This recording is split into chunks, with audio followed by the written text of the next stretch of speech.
Ayo. Maganda yun, maganda po tayo pala.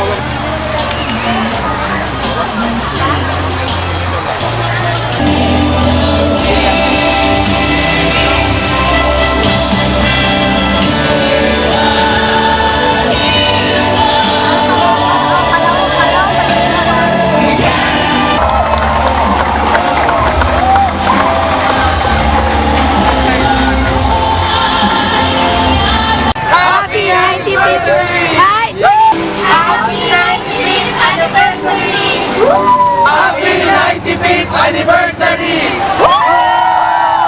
Happy 95th anniversary!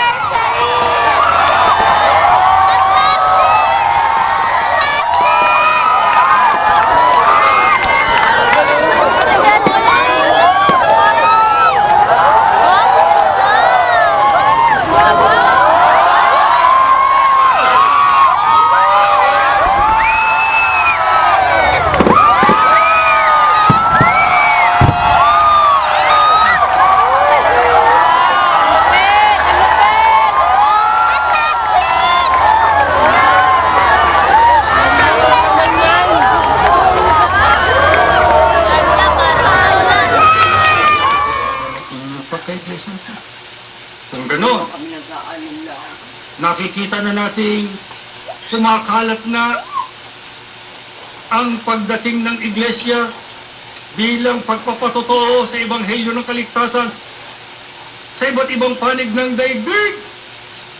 Pag itinanong mo sa akin, kapatid, ano pa po kasunod? Saan naman ho kayo magtatatag?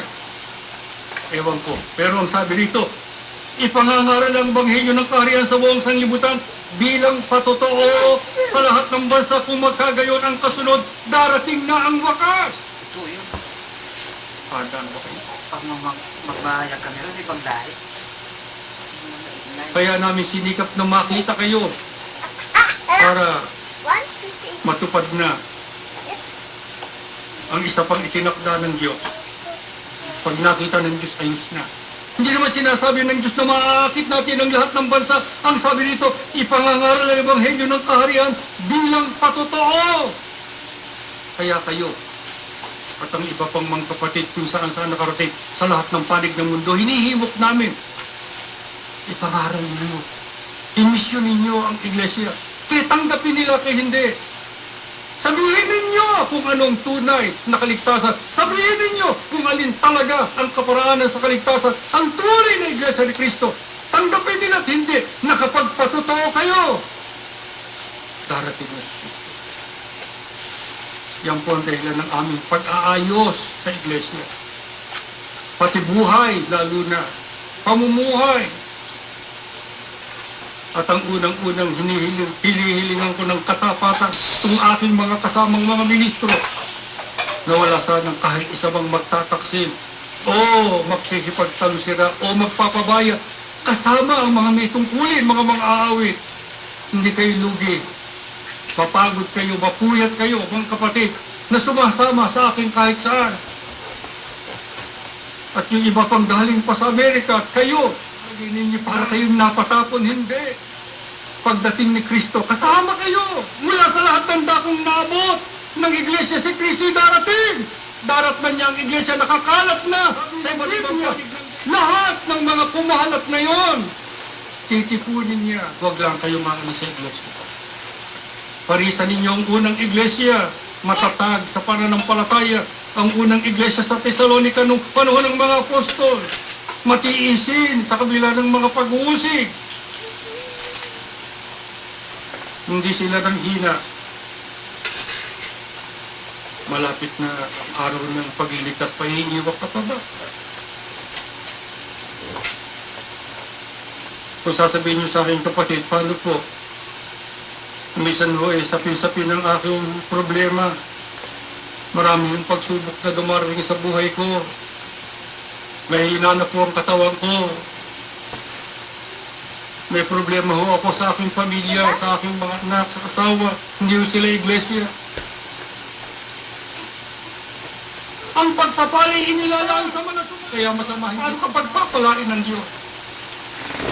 Kaya kanina, alam na alam kong ang Diyos ay naririto sapagkat gusto na niyang magpala sa masasabi, sa lalapit, sa dudulog. Kaparis ng sabi nito, Diyos ko, pakinggan mo ako. Saan man ako naroon, kahit ako'y nasa malayo, kahit narito na ako sa wakas ng lupa, hihingi ako sa iyo ng tulong. Pagka ako nang hihina, akayin mo ako, ilagay mo ako sa isang dakong matatag. Ilagay mo ako sa dako ng bato ng kaligtasan. Kaya hinihiling ko sa Diyos. Alam kong nakikinig siya. Narito siya. Basbasan sana ng Diyos kayong lahat. Kung sakaling hindi tayo magkita dahil sa hindi na kayo makabalik sa atin. Kung sakaling hindi na rin nyo makita ang ilan ninyong mahal sa buhay. Pero isa lang ho ang nasisiguro. Dahil kukunin ni Kristo kahit saan man naroon. Tiyak nakasama kayo, tiyak nakasama ang lahat ng nasa iba't ibang panig ng daigdig. Kasama-sama sa piling ng Diyos sa bayang banal. Para wag lang magkahiwalay magpakailanman. Kaya bago kayo umuwi, sabihin na ninyo sa Diyos ang lahat ng inyong karaingan ngayong narito siya. Apuhapin ninyo siya. Magmakaawa kayo sa Kanya. Hindi ko alam ang mga suliranin ninyo, pero ang alam ko, ano man yan. Kaya po ng Diyos na lunasan. Wala, pag-asa, pananampalataya. Ama, huwag mong pababayaan ang mga anak mong ito. Pagka sila malilis ng landas, tapikin mo agad. Hilahin mo, ibalik mo sa iyo. Pag sila manghihina at kukulangin ng lakas, bigyan mo sila ng pag-asa.